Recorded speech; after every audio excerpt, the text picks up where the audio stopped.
تحت شعار لنختر الديمقراطية والسلام، نداء إلى النساء السوريات. نخاطبكن اليوم من قلب السويداء المقاومة التي ما زالت تنزف من شرايين أبنائها وتحيا بإصرار نسائها على عيش حياة طالما تعودنا عليها تراعى فيها حقوقهن وكرامتهن ومشاركتهن بجميع الأصعدة.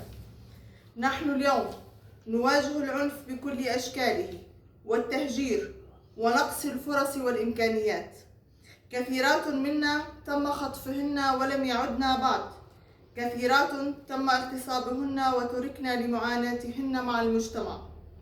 وعليه فنحن كنساء السويداء نطالب به: أولا، إطلاق سراح جميع المختطفات فورا دون تأجيل، لأن النساء ليست ورقة ضغط ولا مكسر عصا.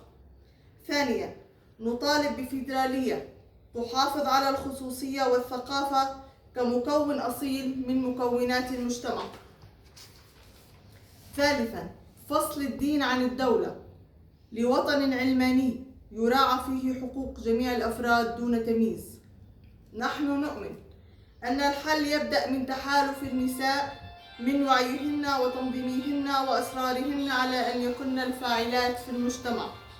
وختاما، الرحمة لروح الشهيدة هيفرين خلف وعلى أرواح جميع شهدائنا وشهيداتنا من مختلف المكونات أصحاب الحق والأرض.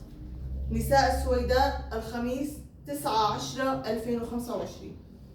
هلق الرحمة لي